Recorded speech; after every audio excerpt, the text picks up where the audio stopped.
evening or welcome, good day. Brothers and sisters, ladies and gentlemen, I have been asked to talk about my arrest by the police and brought before the grand jury, New York. End up in the Supreme Court of New York. It was all right. But my arrest didn't begin in 1987. The stage was set long before the 10th of February of 1987. You see, before I got to New York, many years before, there were many healers then, like they are now, making claims, but never have, delivered. There were 2,781 cases that went before the Supreme Court for practicing medicine without a license and making fraudulent claims. I'm the 2,782nd.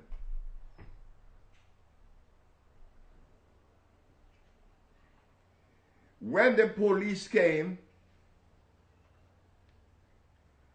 I said to them, I asked them, why do you have your gun drawn? You are in a health place, the Usha Research Institute. Why do you have your gun drawn? They said the element of surprise. I said, but my mother told me that when I put the ad in the papers that we cure AIDS and other diseases, that you would be coming. My mother told me that. Been 2 years now. We've been waiting for you. You said element of surprise. You kind of 2 years late. About the arrest, it was the most beautifulest thing that I ever experienced in my life unfolding in front of me. If I were aware of what was happening to me, I think I would have backed out. I'd have got scared. Okay. So they put the cuffs on me and said, you have advertised that you cure AIDS and other diseases, which is practicing medicine without a license, and you're also selling product not approved by the FDA. Oh boy, I got all these charges against me.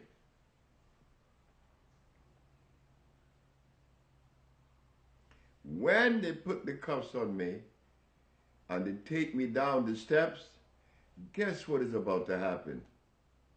A dialogue between me and the herbs. And the herbs, I have to go down 19 steps. The herbs are saying, yeah, Dr. Sebi, for 2 years, for 5 years then, they've been saying, Dr. Sebi, Dr. Sebi, Dr. Sebi, giving you all kind of praise, standing ovation. But I hope that you know we, the herbs, were the one that was giving you that privilege. Now, when he gave you the standing ovations, oh, you were happy. Everybody just, Dr. Sebi. Now we the herbs got cuffs on your arms, handcuffs. Are you going to feel the same way? And I started to laugh. I said, oh my God. I'm a victim. Because the standing ovations was because of the herbs. Now the handcuffs is because of the herbs. So I know that when the herbs came into my brain and we had this dialogue, that the herb wasn't going to betray me, because I know they represent truth. When they opened the door to let me in front in the street, Channel 7 said, "Dr. Sebi, do you really cure AIDS?" I said, "I cure AIDS then, I cure AIDS now, and for as long as I live, I cure AIDS." Well, how do you feel to be arrested? I say, I feel good.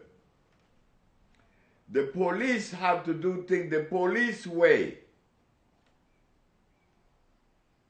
So I wasn't angry at the Attorney General, Mr. Robert Abrams, for arresting me, because my brothers and sisters were in New York occupying a position that was unfounded, and they thought that I was part of that.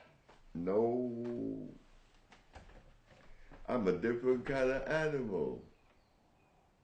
Not better, not worse. A different animal. Don't even try to calibrate me, because you do not have a barometer that could measure what I am and who I am. That also would be a mechanical measurement. So don't even go there. I too cannot calibrate you. So when I gave that response to Channel 7, the police then said, "Why do you have to tell them that?" I said, "But you guys are acting crazy with me. You know, gun drawn, cuffs on me, and or because I said that I cure AIDS. If I said that I cure AIDS and sickle cell and lupus and herpes, then A, you should welcome this." No, put it right there. See, you should welcome this. I am your brother. I am a citizen of the United States. I live in the United States. Do you believe that I would leave Honduras to go to America to deploy a bunch of things that were less than the truth? Come on now. No. That was never part of my DNA. That was never part of my giving. That was never anything that I deploy. I don't do that. I never have done that. So they put me in the car and took me to the precinct. When I got to the precinct, the officer that is going to fingerprint me and put the number on my chest said to the officers, "You guys messed up." I said, "Why you say that?" "Because this man really healed." They said, I asked him, "How do you know?" He said, "Because you healed me. I had gout." I said, "But I've never seen you." He said, "No, I sent a black policeman to tell you that he had gout and he brought me the medicine or the compounds." I said, "Why didn't you come?" He said, "Because, you know, I don't know if you love white people, the way you talk. That's me, you know. I'm so certain that everybody think that I'm angry." I said, "You don't know if I love white people."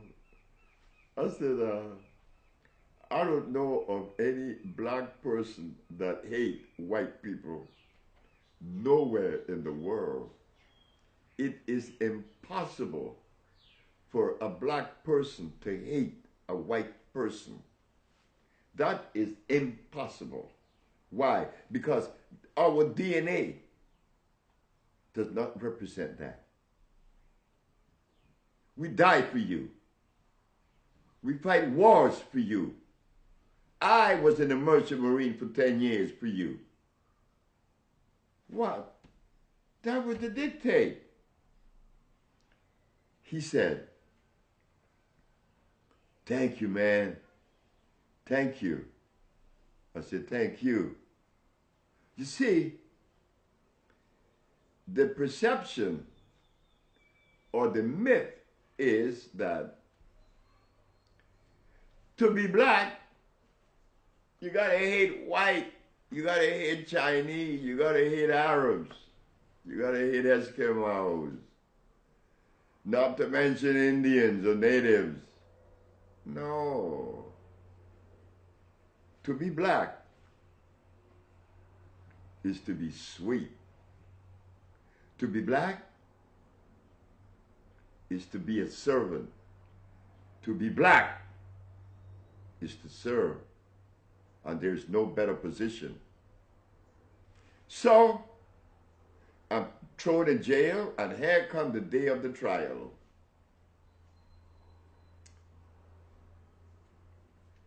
The first one was the civil case. Judge Shorter, William Shorter, from Washington, D.C., but he was in the 6th Appellate Court in New York. He was the judge that let me out on my own recognizance.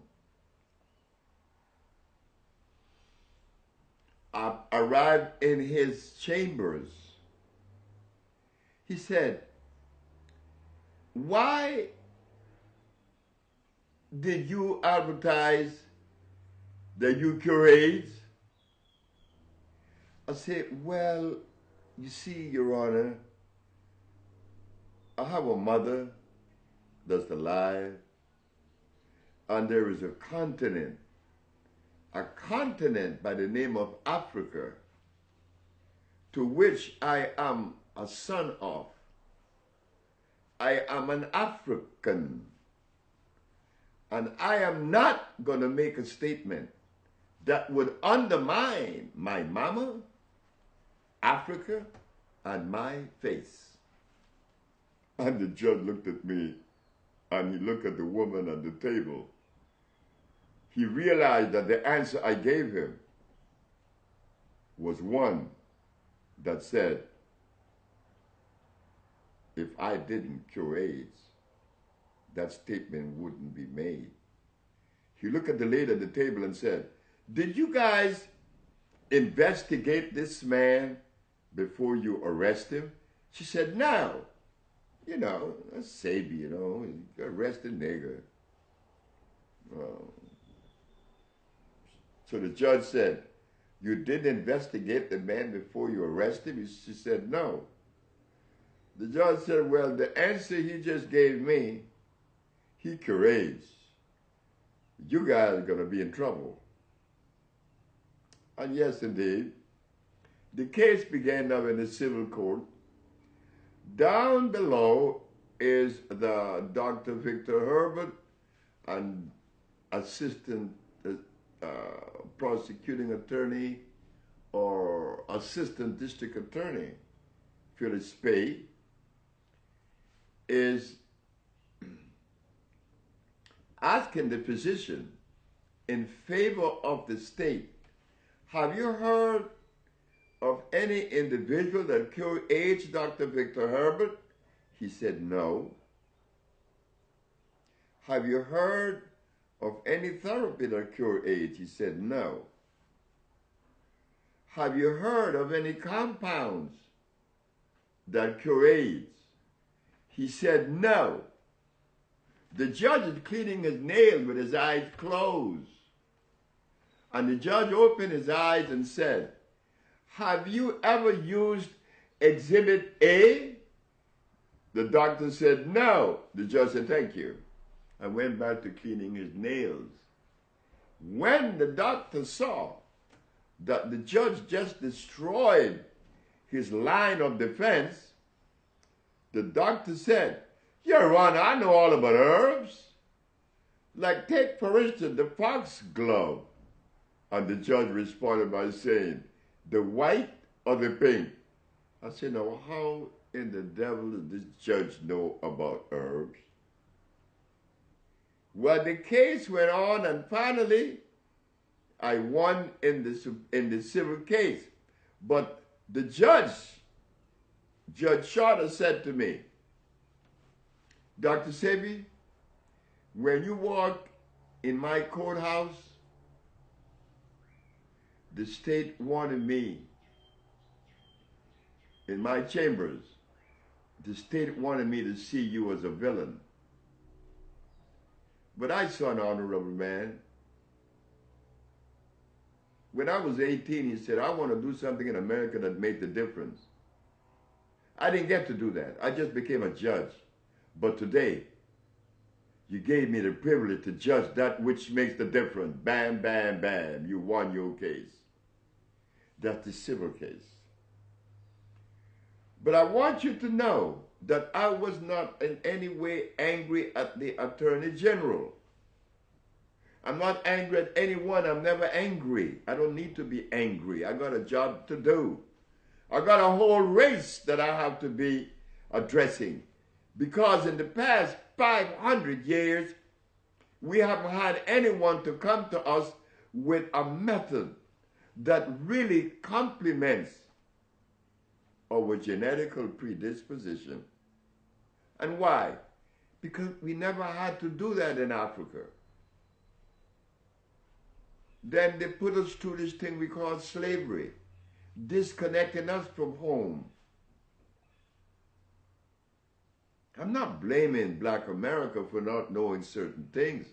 I'm saying, though, this I am saying, that since the standards, the bar has been raised and standards have been set, why do you continue to offer substandard treatment?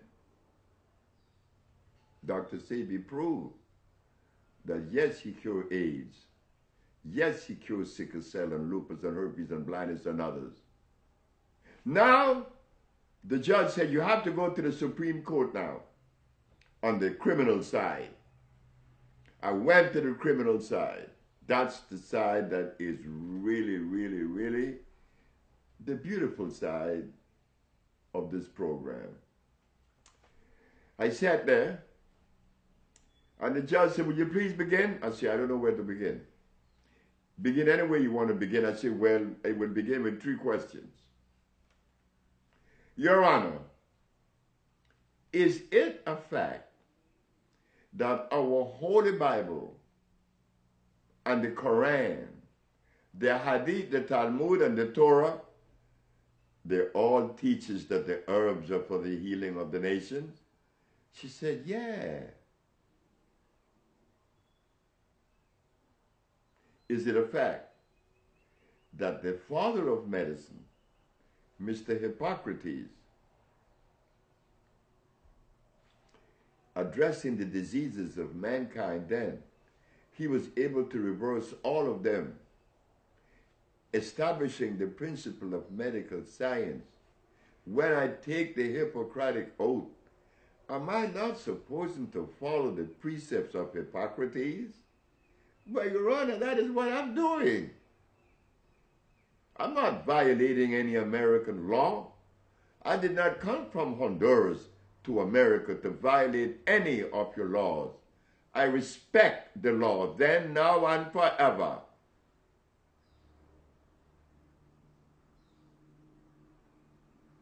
Did he use herbs or chemicals? She said, herbs. Last question.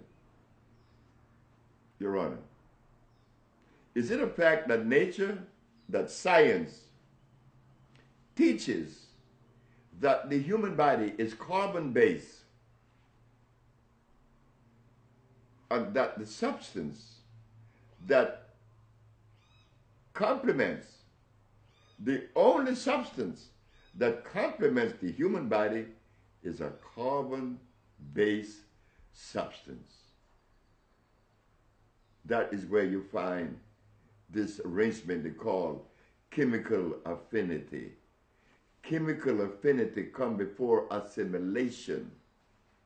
There has to be an affinity for the stuff for it to assimilate. Assimilations means digestion. Electric body, electric food.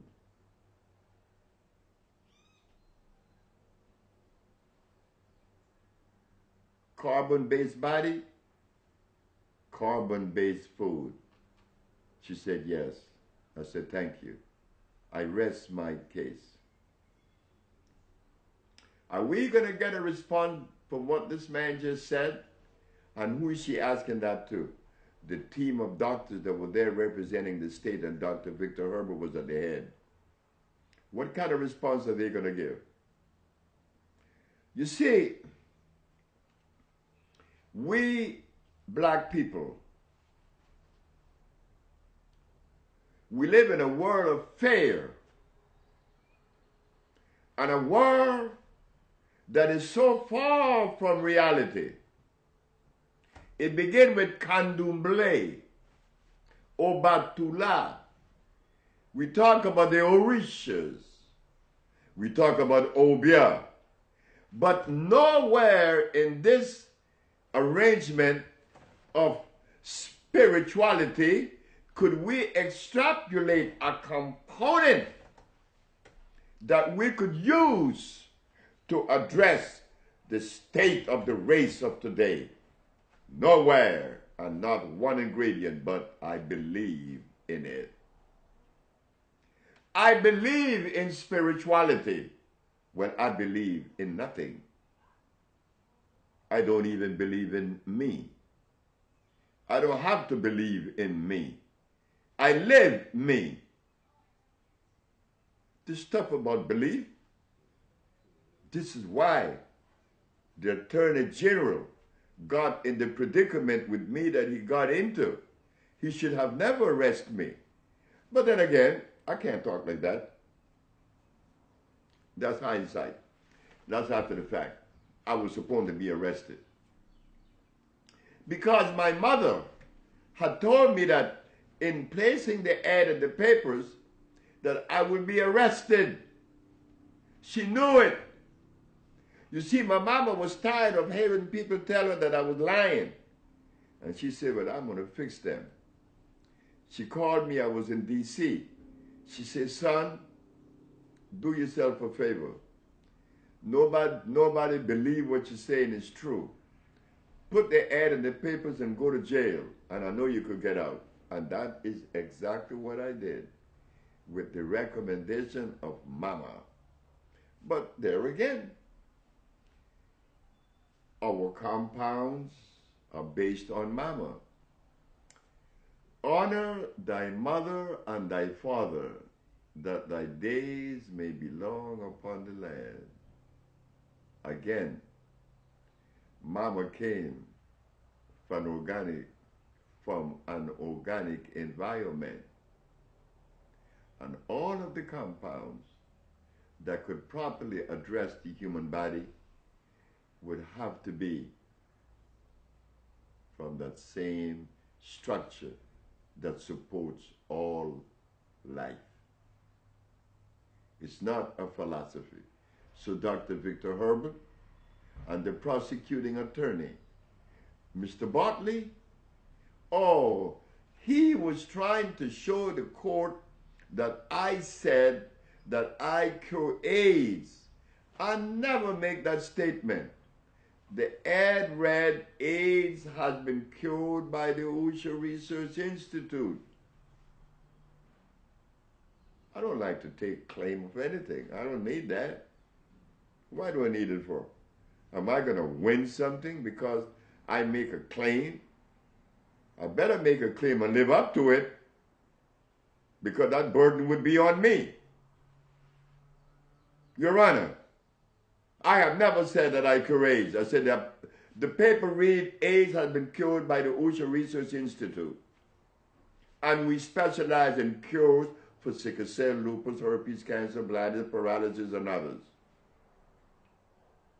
The judge said, may I see the ad, the papers? And when she looked at the paper, and this you could find in the Amsterdam News, November the 2nd, 1985, page 9. You will also find Miss Emma Wright, a sickle cell patient that was cured. The judge said, oh my gosh, he's right again. His name doesn't appear here. So I said to the jurors, to the judge, to the press, ladies and gentlemen, gentlemen of the jury, my most humble and distinguished physicians, and last but not least, my prosecuting attorney, Mr. Bartley, you have been trying for 1 hour, trying to convince the judge that I said that I cure AIDS. I never make that statement because I like to share. I've always been like that. That's my life. It's things I do. But you've been fighting to attach that to me. But I'm going to give it to you for free. Yes, I cure AIDS. No big thing. It only makes me responsible. And I am responsible. And in my position of responsibility, I don't want you to believe that I'm going to impose myself on you. I need you. And if I, at some point, is not quite in balance or in symmetry, you, the listener, you have the right to correct Dr. Sebi. You have that right. I'm not above anyone. I'm your brother. I'm your friend. I am your servant.